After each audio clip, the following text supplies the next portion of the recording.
Standing with Rosevelt, Colvin, standout defensive end here at Purdue, and you're getting heat already. Jeff Scanina back there, D-tackle's already heating on you. He's already told me that he's still first all-time tackle for loss leader. So, we got a lot of VIPs in the house. Rick Smith's here, they're retiring, my man Denny Miller. We're trying to continue to build the tradition for us. Well, they can't rain on your parade. Give us your assessment of Purdue. Right now I think they're in the transition phase. I think this is a big year for them. We talked about it on the network before with the state that Ohio State is in, Wisconsin going through a transition with their offensive coordinators and defensive coordinators. It's a big opportunity for Purdue on that side of the division in the Big Ten to make a statement, to continue to build on what they did this year with their recruiting class and try to set another foundation and take another step in the football program going forward. And then a big opportunity for the defense. When you look at Kiwan Short, you look at Ricardo Island, is this a top 3 Big Ten defense? I would say they have the potential. I think those two guys you just named being voted captain this year, Bruce Gaston stepping in as a young guy last year, a vet player again. They got some defensive ends that can make some plays, and I think that's where it is. I think you got to have a couple playmakers up front, a guy in the back end that can make some plays for you. They got to figure out something in the linebacker position, but at the same time, I think they have the potential, and if they get the opportunities this year to make some plays early on, build momentum, you know what that can do for a team.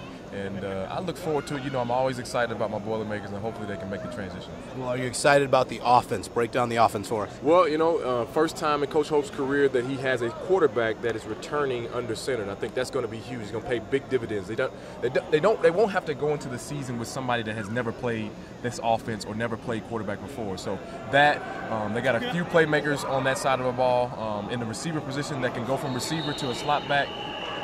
The sky's the limit for them, but again, it boils down to execution. You and I know that if they don't go on the field on Saturdays and make the plays when they need to make them, they're going to be a 6-5 team or 6-6 team like they were last year. But they definitely have the opportunity and potential to make that push to get themselves to 8-4, 9-3, and potentially 10-2 maybe.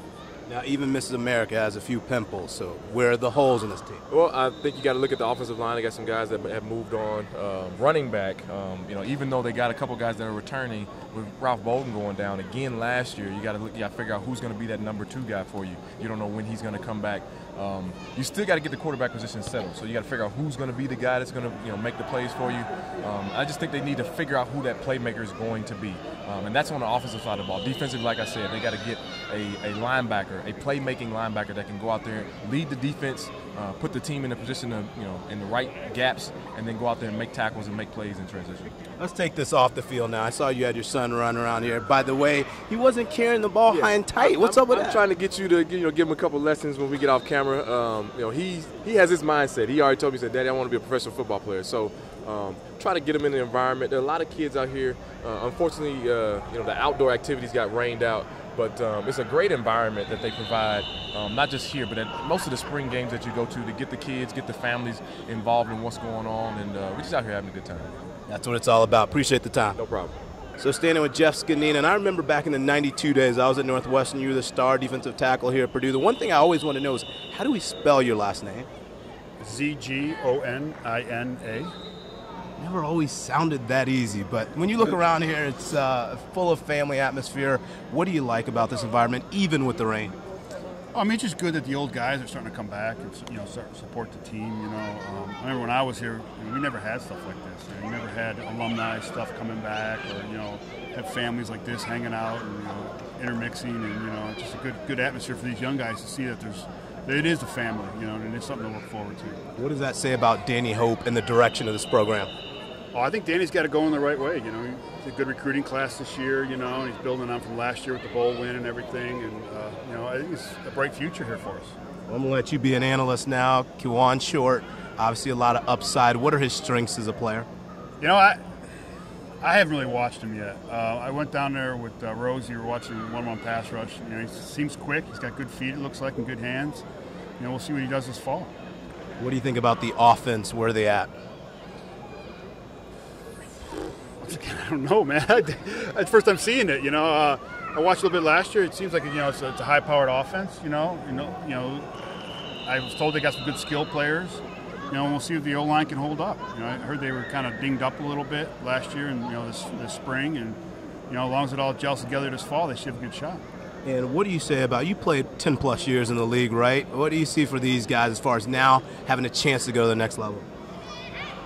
Oh, like I tell everybody, you know, if you want to play and you play hard, there's always a spot for you, you know, and it doesn't matter how athletic you are, you know, or how fast you are or how strong you are. If you don't have it in the heart, it don't make a difference, you know, and you just try to preach it to the young guys, and hopefully, you know, it becomes important to them, and you can play as long as you want.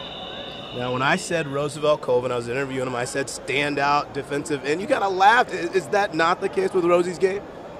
Well, Rosie's behind me on a bunch of stats here. He thinks he's ahead of me. You know, we played in Houston together for a little bit, and he actually pulled the stats out, thinking he was like, see, oh, okay, yeah, I'm in second place. So he's my shadow.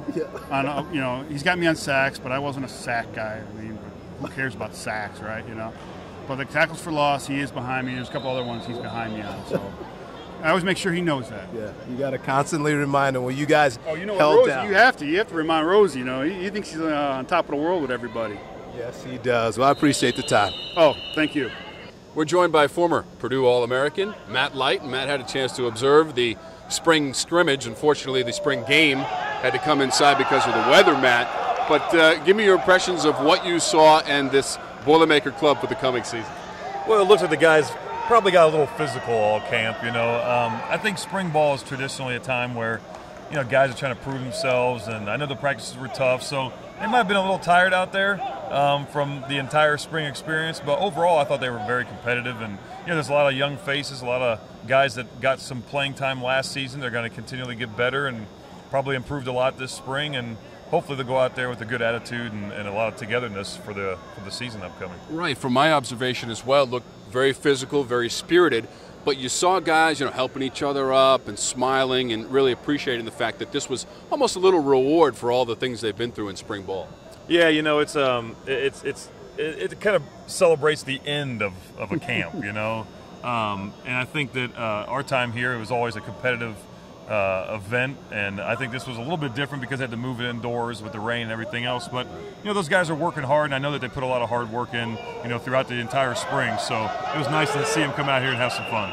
What about the way this team closed out last year and the momentum that they have to build off of, especially with the win in the bowl victory and also beating Indiana at the end of the season also? I think anytime you beat IU, Purdue fans are happy. I think ultimately getting to a game, even though, you know, it might not have been the best bowl game in the world, it was a bowl game. And, you know, they won the bowl game. So I think, you know, you build momentum when you have those opportunities. And I think that, you know, again, you get more experience, you get more time to practice. And that's what this team really needs. And, you know, they've had to battle a lot, if you think about it, with injuries and a lot of turnover and things of that nature. And it's never an excuse. And those guys didn't use it as a crutch either. So I was proud of them for the whole season. What about the job that Coach Hope has done here with the program now into his fourth season? Yeah, you know, I think a lot of times people only see what's on TV and the final version, you know, whether it's the game that they're looking at, the overall score for the season.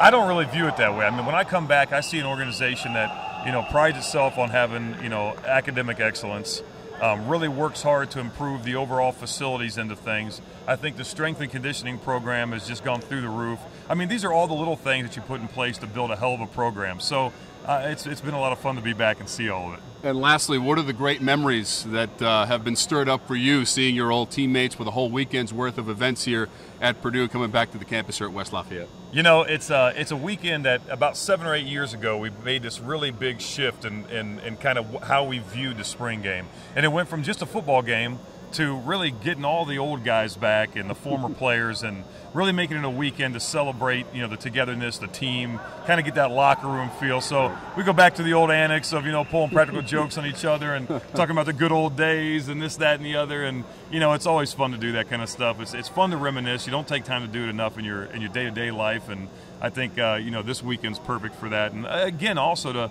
you know, rekindle things with some of these coaches that come back as well. And, you know, overall great weekend. Matt, thanks so much for your time. Yeah, no problem. Good being here. Well, you never know who you might find at the Purdue spring game, even when it gets moved indoors. Rick Smith, currently the general manager of the Houston Texans, former Purdue Boilermaker, here with me. And Rick, great seeing you. Your last season was the fall of '91 here on the Purdue campus. Does it seem that long ago? Well, I tell you what, it doesn't. But I will say this: you look at the facilities and what we've done here as a university, and resources and the commitment that the university is putting behind its football program, it's apparent and evident. I like the fact that a lot of the guys have come back over the generations of our history of our team, and so it's fun to be back. I don't get to come back often, so it's nice to be here now. And what about now working in the National Football League as the general manager of the Houston Texans? As I mentioned, you were able to basically take a career in college football and turn it into a professional career, now working at the professional level. Yeah, very blessed. And obviously with the career starting here, not only playing here, but also, was a graduate assistant for a couple of years in that weight room right behind us there is where I started. And, to coach tight ends as a graduate assistant and then to move over to coach the secondary full-time before moving on to the Denver Broncos. And so my roots are here, my heart's here, and so like I said, it's just nice to be back. And what about the fact that Purdue University has put quite a number of players in the National Football League, especially in the last decade or so? Well, I think it's a testament to again, the commitment that's here. And we're recruiting solid men, we're recruiting good players, and so when you put that combination together and then you grow them here the way that our coaches are growing these players, then they have an opportunity to make it at the next level. Rick Smith, great seeing you, and enjoy the rest of the weekend, and certainly good luck this NFL season. Well, thank you so much. Well, from one great Boilermaker to another here at the Purdue Spring Game, this one, the College Football Hall of Famer, and it's Mark Herman, former Boilermaker quarterback. First off, Mark, congratulations on the College Football Hall of Fame. Just last year inducted. What an honor for you. Thank you, Rob. It was terrific thrill. It really put a capstone on my whole Purdue career, and it's just something you never expect, but you dream about it, and it eventually happens, so I couldn't be more honored, more thrilled. What about Purdue Football 2012? You were an outstanding quarterback in your own right when you played here. Purdue has, well, arguably three very good quarterbacks leading into the 2012 season. Rob Henry, Robert Marve, Caleb Turbush. Can you talk about those three QBs and what you see as a former quarterback? Yeah, and they've all been on the field. They all have varied talents. Certainly Rob Henry, a very gifted athlete, very explosive. Robert Marve, a very live arm, very active as well. And then Caleb Turbush, really calm, more of a pocket passer, really delivered the football and really played well last year. So a lot of guys are in the mix this year, and I think it's a nice problem for Purdue to have, but a lot of guys that have experienced some game time conditions, and that's critical going into the fall. The game moved indoors, obviously, but it hasn't seemed to dampen the spirits of the former Boilermakers. I've seen you around here this afternoon. A lot of old teammates, a lot of old friends getting together, and it seems like you're sharing a lot of great stories and great memories. Oh, it's always good to come back on campus, and there's a lot of excitement budding around Purdue football, and we always like to get back and share those stories and to try to help generate excitement around the program. And Coach Hope has been very good about reaching out to the alums, and we're more than pleased to come back and play a little golf yesterday and had a little fun this morning. So yeah, it's all good. Mark, great seeing you, and enjoy the rest of your weekend. Okay, Rob, thanks for having me.